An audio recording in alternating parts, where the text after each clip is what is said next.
Hey everybody, this is a video on some of the finer points and some of the things I do to repair the Miata 1.6 liter NA short nose crank problem.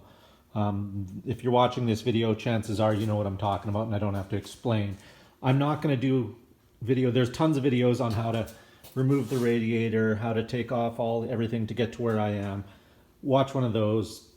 No sense in beating a dead horse. It's done. I am using the Flying Miata holder to hold the cam gears in place. Yeah, that's as far as I'll go into that. Now, if you look down there, I'll show you what I'm talking about. So, let me see. Right down there, you see the keyway is just supposed to be. You see the extra bit that's worn off. That's part of the problem. And inside the gear, you can see how badly off and bent and just screwed up this keyway is, and the key is in the keyway. This is the old gear off of there. Again, there's plenty of videos showing you how to get this far. Just look up radiator removal or timing belt change, that type of thing, and it'll get you this far. Okay, so now what I'm doing is I'm going to show you the finer points on what to do once you're here. So once you've got that all cleaned, I'll tell you what you're going to need and what you're going to do. First off, you're going to need some lights. I've got like a hood light up here. Not absolutely necessary. A little light down there. The more light, the better. And cleanliness is next to godliness in this. Okay, I'll leave it at that for now. So what we need is plenty of light. Shut those off. And we'll take that away. I'm using compressed air. I've got a big air compressor over there in the corner. I'll show you what you can use if you don't have it. You could even, theoretically, although I haven't tried it, use, compressed air in a can for computing keyboards and stuff like that. That might work. So air, lights, cleanliness for sure. You're going to need some brake cleaner. I use the brake clean for cleaning up once I've removed everything. You saw how clean and shiny it was in there. You want to get everything clean. So now another thing you can use, you might not have this, but Ryobi does sell these. They're high volume air blowers.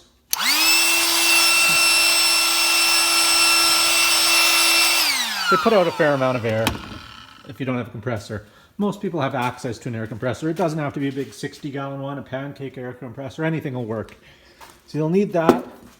You will need a new crank timing gear right there. You'll see how the keyway is nice and straight. I'll show you how to prepare that. This is the old crank bolt. You're going to want to keep that, but you're also going to want a new one for when you reinstall it. A new key. Optional are these crank pulley bolts. Not optional is Loctite 660 retaining compound or quick metal, and Loctite 243. Also optional, but makes your life a whole lot easier, is this Flying Miata, sorry, there we go, crank pulley holder. There's a few places you can get them. Here's another one I got from, oh geez, what is it? Treasure Coast Miata? That's it. They're cheap and well worth having around. You can also make your own. There's instructions online. Find them. You can look on miata.net. We'll also show you how to do those. Optional but definitely helpful is some kind of impact or a drill or an impact driver, 21mm socket and a universal joint. Not necessary, but it makes your life a lot easier when doing this. So what we're going to do is clean everything up best we can, and now I'll move on, and just hold on a sec. I'll stop the video here, put the camera on the tripod. Okay, so what you're going to want to do is take this, first of all, your crank bolt. We'll bring you over here to the wire wheel. I've already cleaned this one up, but it can't be too clean. So we'll just turn on our wire wheel here.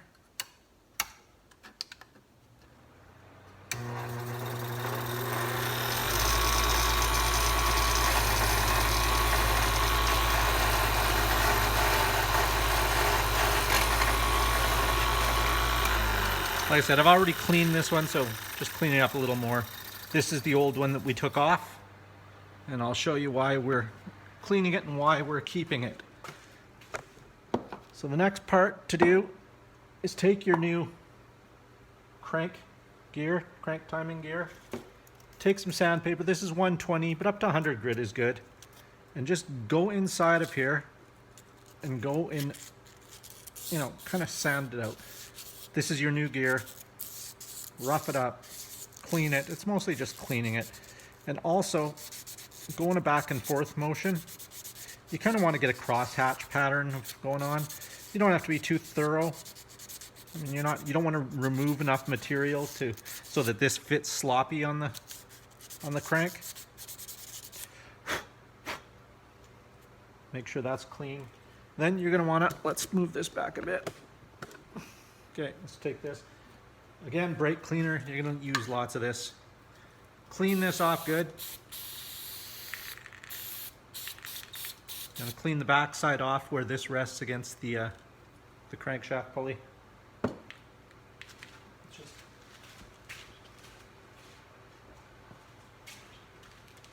And we'll just take this for now.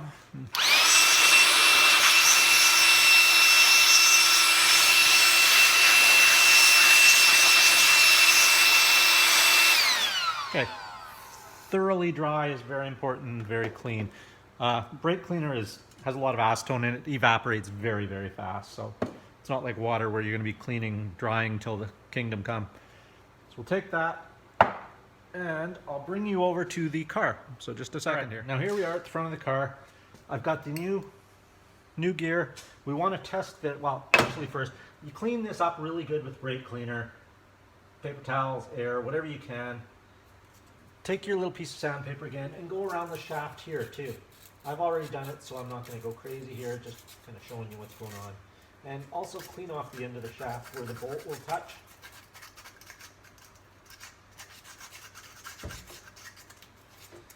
Now, the surprising thing is, I've already cleaned out, what you want to do is clean out where the bolt hole is, the female portion of the threads. I've used compressed air. I've already done this about 3 times. And I'll show you. I don't hope this shows up on camera. You'll see more of it come out.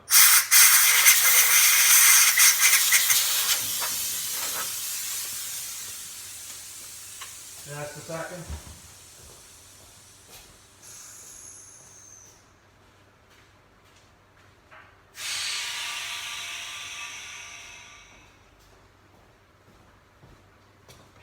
All right, so I've cleaned this repeatedly. And there's still more rust or corrosion coming out. Now this is where you take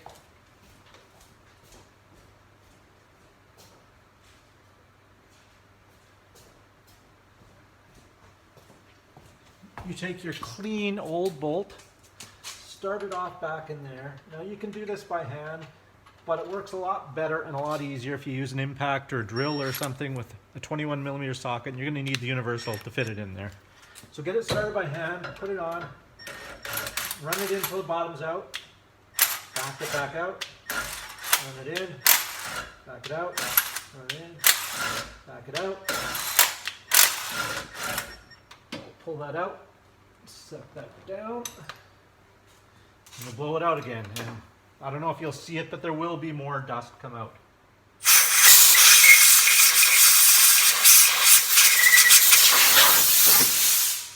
Don't know how well that showed up on camera, but quite a bit came out. And again, I remind you, that's about the 4th time I've done this. So let's go again. Started by hand.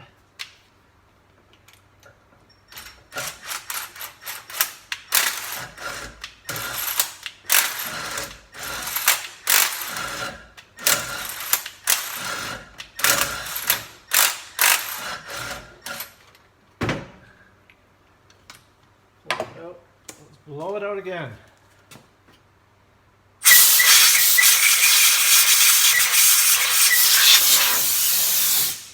Still more.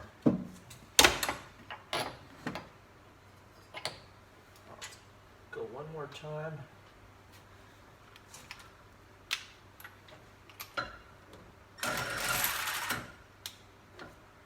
Get antifreeze dripping from this hose. Let's move that up there.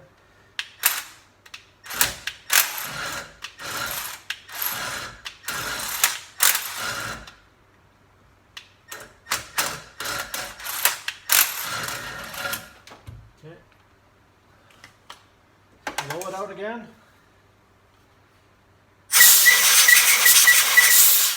Now what you want to do, I'm not going to keep doing this on camera and waste your time. What you want to do is keep doing this until you don't see any more corrosion coming out when you blow it. Again, this will work. A can of air, a smaller compressor will work.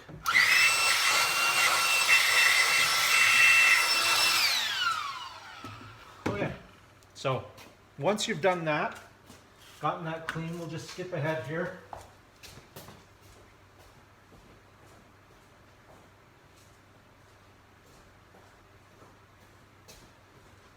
Now once you've established there's no more dust coming out of there, take your can of brake clean.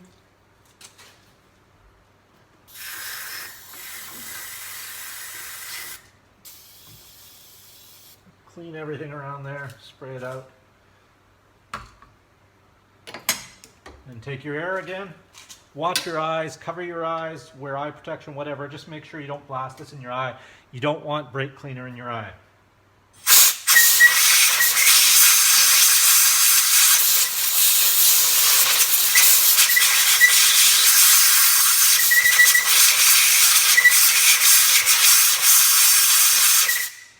Okay, now we'll go back over to the workbench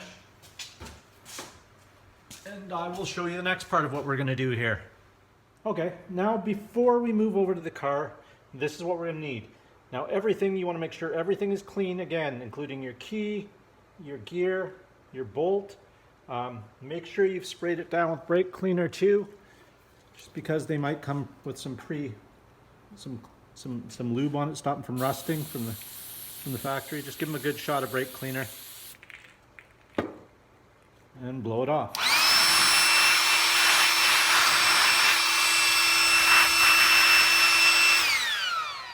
All right, we're good to go. So we've got that clean, that's all clean, everything's good. You've got your Loctite, make sure you have the ends cut off so you can use them if you're using brand new stuff. Cut the tip off a little bit. Now you need a small hammer, a little punch or drift, the bolt, the gear, the key, a torque wrench set to 95 foot-pounds. Now the standard torque in the book and anywhere you'll find online is 85 foot-pounds. I've been told with this to go a little over, like 10% over wouldn't hurt. So we're going to go 94 foot-pounds. So we'll go at 94, 21 millimeter socket on the end of your impact wrench, and that's it. I'll move over to the car and we'll continue from there.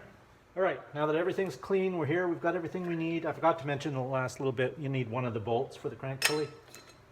You're going to take the Loctite quick metal, Loctite 660 quick metal, and squeeze a little bit inside the keyway on the crank.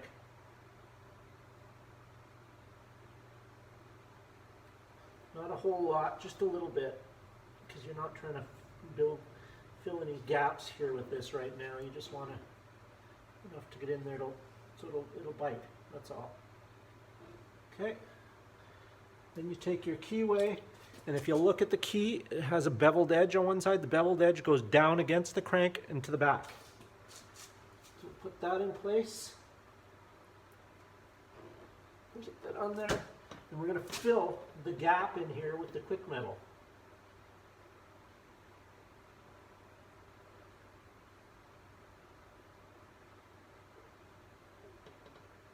Okay, we've got that on there.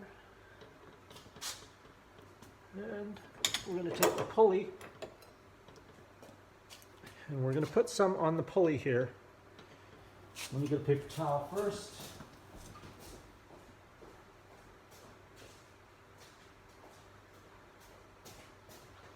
Now I'm sorry, I should have mentioned this.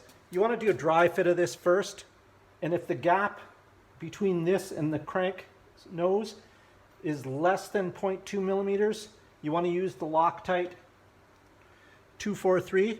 If it's more, then you want to use the 660.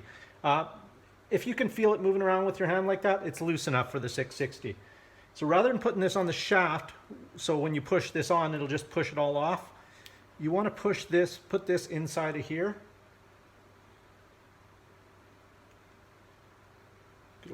the keyway too. Let's just take our finger and run that around in there.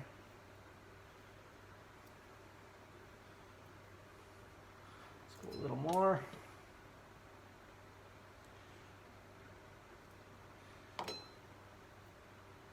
See, this way, if there's any excess, it'll just push out this end.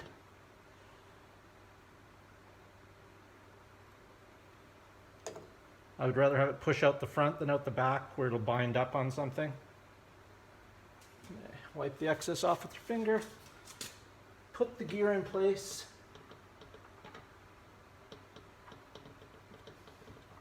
Sorry. Another thing I can add that it doesn't hurt is to put a bit along this back flange. I don't know how effective this is, but anything to hold this in place doesn't hurt. All right, let's put that in there, put that back on. Push it all the way in the back. And then we take our punch here, our drift. Tap the key in as far as you can get it.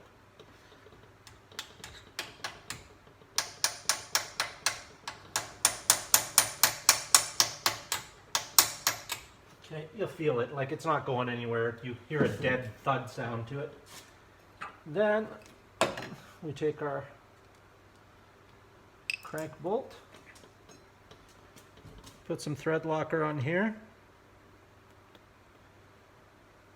Make sure you don't get any on the paintwork of your car.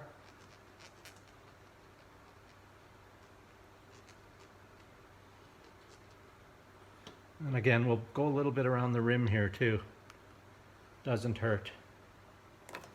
And we will start that in there. For speed purposes, I'm just going to run it in with this.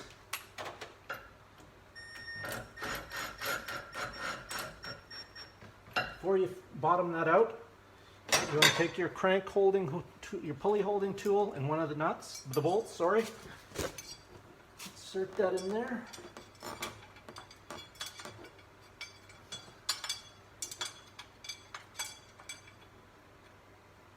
You don't need to thread this all the way in, just get it started. And this is just to hold the pulley so it doesn't slide on the thing, which it shouldn't, but it's just an extra bit of caution. Tighten that finger tight, and that you just pull up on that while you're torquing. So we'll bottom that out now. We'll get our torque wrench set to 94 foot-pounds. Let's get an extension.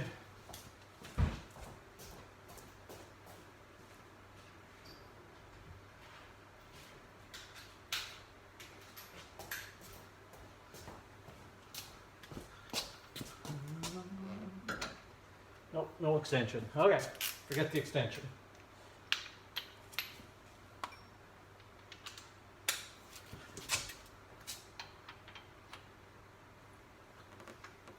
So while you're pulling up with this,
all right, there we have it.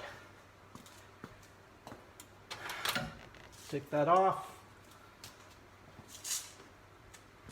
Out. We can now remove this bit by hand.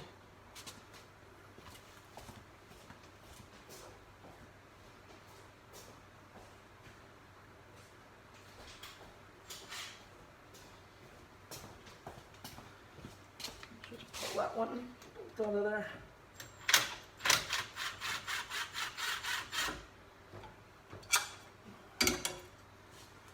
All right, and we should be good to go.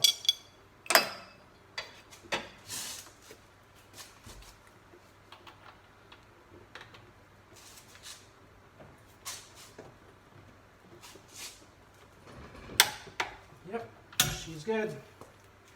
Okay, now what you want to do is let that set up for a minimum of 24 hours.